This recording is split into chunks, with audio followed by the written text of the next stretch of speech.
With your CIGTV News Update, I'm Donna Bush. Earlier this week, the National Gallery held its inaugural Cayman Islands biannual award ceremony, where artists and invited guests attended the event to formally recognize 4 of the exhibiting artists, 2 awardees and 2 runners-up. Planning the biennial has been about an 18-month project, formally beginning in late 2017 in consultation with Belgian-Jamaican art historian Dr. Verla Pupai, who is the former director of the National Gallery of Jamaica and the Jamaican Biennial specifically. This was followed by an open call that was launched in summer of 2018, which many of you in the room had responded to, and which was circulated to artists both across the Cayman Islands and the Caymanian diaspora abroad. And it has been very important to us in the last few years to ensure that we're engaging Caymanian artists that might be living in London or Toronto or Ohio, of all places. So we're really making an effort to keep those guys on our books. They're doing some really exciting work and to make sure that they're continuing to contribute to these exhibitions. Artists were encouraged to submit innovative work and to move beyond the purely illustrative. Importantly, for this inaugural edition, we avoided the introduction of an exhibition theme in order to provide participants with the widest degree of latitude in their creative submissions and to have a chance to develop new work that was free of formal or aesthetic restraints. Visual art submissions from individual artists or collaborations between artists, submissions by artisans, filmmakers, writers, designers, archivists, historians, performers and musicians were all to be considered. We're really trying to open the scope of what art is and how it's made at the National Gallery. Now, the event was ultimately celebrating all 42 of the participating biennial artists and their exceptional work, which forms the basis of the multi-site cross-current exhibition. A gallery press release states that the establishment of the awards component of the Cayman Islands biennial forms a part of a larger community and commitment by the National Gallery in supporting professional development opportunities for the arts sector at large. Now, a 5-person awards jury of local and international experts was created to select the awardees. These persons, were chosen for their knowledge of and commitment to Caymanian art, or for their international expertise and knowledge of the wider Caribbean art sector. And speaking of inaugural events, with its continued focus on maintaining the highest ethical standards, the CFA Society of the Cayman Islands, body of chartered financial analysts, launched its inaugural ethics challenge at the University College of the Cayman Islands on April 1st. Now, the ethics challenge asked UCCI students to analyze and evaluate a case study identifying ethical dilemmas based on the CFA Institute Code of Ethics and Standards of Professional Conduct, with the goal of increasing knowledge and professionalism among future leaders.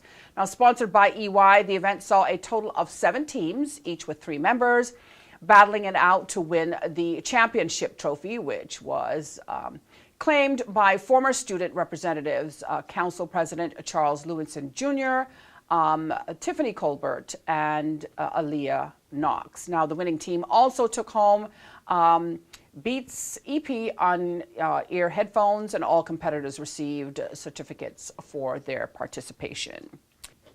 Also making our headlines recently at their annual general meeting, the Cayman Islands Justices of the Peace underscored the ongoing success of a free program started by the Association for the People last year. Now, every Monday, Wednesday, and Friday from 9 a.m. to 12 noon, the public can come here to the Government Administration Building for the free service. Those seeking certifying of their signatures on official forms and papers, as well as checking the authenticity of true copies of documents such as immigration and land transfer papers, are just some of the services that are offered. Highlighting the usefulness of the program, Association President Mr. Anthony Scott lauded the work done by outgoing President Mrs. Carrie Nixon and her team in this regard, notably program organizer and Association Secretary Ms. Christine Wright for running the program with military precision. Finally, this information for those wanting to know more about sickle cell. The next sickle cell support group meeting is planned for next Tuesday. That's April 16th from 7:30 in the evening at the Women's Health Waiting Room. That's at the Health Services Authority or the Cayman Islands Hospital. Now, the public is invited. For further information, you can contact the genetics coordinator, Joy Marin, at joy.marin@hsa.ky, or you can give her a call at 244-2630. That's 244-2630. Well, if you missed today's news update, you can go to the Cayman Islands Government Facebook page as well as the CIG Television YouTube channel. I'm Donna Bush, as always, thanking you for joining me this week here on CIG Television. I invite you back here again on Monday. Until then, have a safe and wonderful weekend.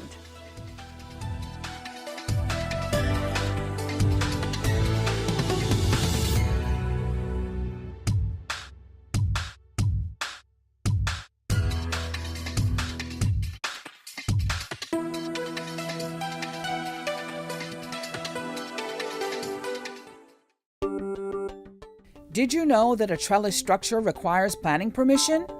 You should check with the department, as a planning and permit application may be required. Did you know that a deck more than 6 inches above finished grade requires planning permission?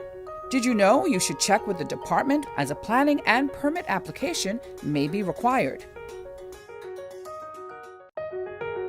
Did you know that planning permission is required for a shed? Did you know you should check with the department, as a planning and permit application may be required?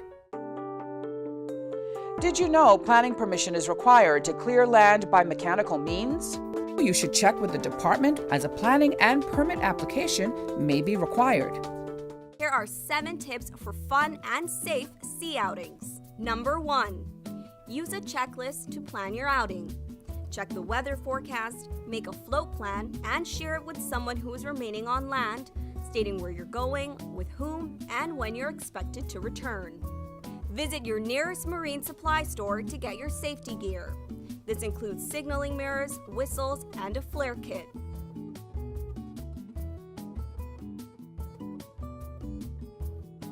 It's also very important to have onboard flotation devices and life vests for each person. There are different types of vests. Some are for water sport activities such as snorkeling, and others are for going on offshore boating or on fishing trips.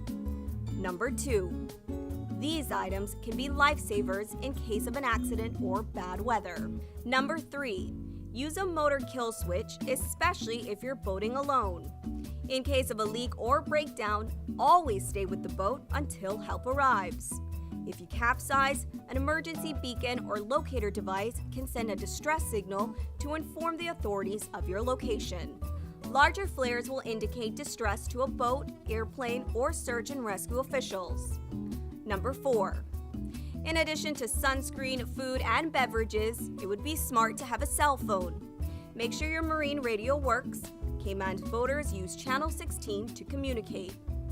Number 5, also, don't forget your anchor and sufficient rope.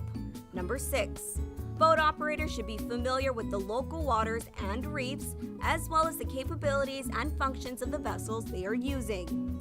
Always obey the rules of the sea and the marine environment, and have courtesy for others. Number 7, alcohol and salt water do not mix, especially if you're the captain. Some useful contact numbers are 911, the RCIPS Marine Base is 649-7710, and the Port Authority is 949-2055. Smooth sailing, all!